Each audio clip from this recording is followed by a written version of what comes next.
মাধ্যমিক এবং উচ্চ মাধ্যমিকের রেজাল্ট তোমাদের হাতে চলে এসছে। এখন তোমরা ভাবছো যে কি পড়বে, কোন কলেজটায় ভর্তি হবে, বা যাদের রেজাল্ট এসছে 60% বা 55% বা কাউরির এসছে 70%। তো এখন কি করা যেতে পারে?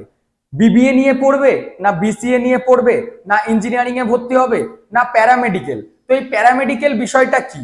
বা যারা ফার্মেসি বলে, ফার্মেসিতে ভর্তি হতে গেলে কি পরীক্ষা দিতে হবে বা কিভাবে ভর্তি হবে, অথবা ডিপ্লোমা ইঞ্জিনিয়ারিং, এই সব কিছু নিয়ে মনের মধ্যে অনেক প্রশ্ন, বা আপনারা অভিভাবকরাও বুঝতে পারছেন না আপনার ছেলেকে বা মেয়েকে এরপর কোন রাস্তার দিকে নিয়ে যাবেন। তো আপনাদের সকলের উদ্দেশ্যে জানাতে চাইছি, নমস্কার, আমার নাম কৃষ্ণ ঘোষ, আমি নিজে একজন কেরিয়ার কাউন্সিলর। এবং আমি আমার একাডেমিক্সের দিক দিয়ে যদি বলেন, আমি প্রথম আমার ডিপ্লোমা, তারপর BTech and then MBA degree সম্পূর্ণ করেছি। বিগত কয়েক বছর ধরে আমি স্টুডেন্টদেরকে কেরিয়ার কাউন্সিলিং করিয়ে আসছি এবং আমার নিজস্ব একটি ইনস্টিটিউট আছে।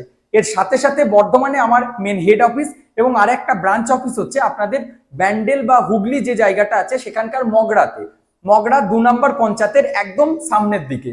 তো আমি আগামী 10 তারিখ, আগামী কালকে আমি মগরার অফিসে থাকছি।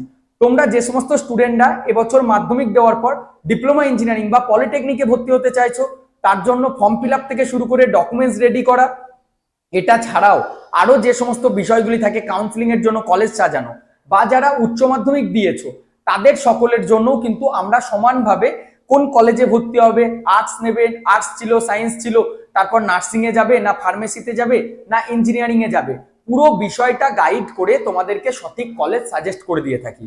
তো আমি কালকে থাকছি আমার মগরার অফিসে। যদি তোমরা মনে করো যে তোমাদের বাবা মাকে নিয়ে বা তোমরা নিজেরা এসে আমার সাথে সরাসরি দেখা করবে, কথা বলবে, তারপর একটা সঠিক উপদেশ দেবে, বা যে রাস্তাটা দিয়ে চললে তুমি লাইফে একটা এস্টাবলিশ হতে পারবে সেই বিষয়টা জানতে বা দেখতে, তো সেক্ষেত্রে অবশ্যই আমি তোমাদেরকে সম্পূর্ণরূপে গাইড করব। তো আমাদের অফিসের অ্যাড্রেস এবং নাম্বার আমি ডেসক্রিপশনে দিয়ে দিচ্ছি, সেই অফিস অ্যাড্রেস ফলো করে আপনারা চলে আসতে পারেন। আর যাদের খুব তাড়াতাড়ি, বা যারা হাওড়া বা দমদম বলুন বা এই মেদিনীপুর দিক দিয়ে আসছেন, আপনারা প্রথম হাওড়া এলেন, হাওড়া থেকে যে কোনো লোকাল ট্রেন মেল লাইনে যদি ধরেন মগরাতে নামতে পারেন বা ব্যান্ডেলে নামুন, তারপর ওখান থেকে মগরা চলে আসতে পারেন। ব্যান্ডেলে নামলে একটু পর হয়ে যায়, মানে ব্যান্ডেলের পর আদি সপ্তগ্রাম, তারপরই আপনার মগরা স্টেশন। তারপর এইদিকে যারা মেমারি, যোগগ্রাম, আরো সিঙ্গুর থেকে আছো, তারাও সকল স্টুডেন্টরা কিন্তু আসতে পারো। মেনলি ডিপ্লোমা ইঞ্জিনিয়ারিং এর সরকারি এবং বেসরকারি কলেজে ভর্তির জন্য ফর্ম ফিল আপ প্রসেস শুরু হয়ে গেছে।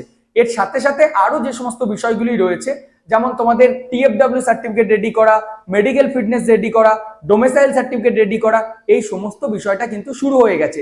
সেটা আমি তোমাদেরকে গাইড করে করে দেবো। তো তোমরা যদি চাইছো আমার সাথে সরাসরি কথা বলতে, যদি একান্তই কালকে আসতে পারছো না, অনলাইনেও অ্যাপয়েন্টমেন্ট বুক করতে পারো। অনলাইনে অ্যাপয়েন্টমেন্ট বুক করে কথা বলার জন্য যেটা লিঙ্ক, সেটা ডেসক্রিপশনে আছে। আর যদি সরাসরি অফিসে আসতে চাইছো, 10 তারিখে আমি থাকবো মগরাতে। আর যারা আমাদের বর্ধমান বীরভূম থেকে আছো তাদের জন্য 12 তারিখে আমি বর্ধমানে আমাদের মেন হেড অফিসে থাকবো। তারপর আবার নেক্সট কবে কলকাতার অফিসে বা মগরাতে থাকবো আমরা জানিয়ে দেবো। তো দেরি করছো কেন? হাতে রেজাল্ট আছে, রেজাল্ট নিয়ে আমার সাথে চলে এসো দেখা করতে। কি কি প্রশ্ন আছে সেটা লিখে আনো, যাতে এখানে তাড়াতাড়ি জেনে নিতে পারো। মগরার অফিসের নাম্বার এবং অ্যাড্রেস ও অ্যাপয়েন্টমেন্ট বুকিং এর লিঙ্ক ডেসক্রিপশনে আছে। আর বর্ধমান অফিসেরও নাম এবং নাম্বার আমরা অ্যাড্রেস দিয়ে দিচ্ছি, সেখানে তোমরা কল করে কথা বলে নিতে পারো। Thank you.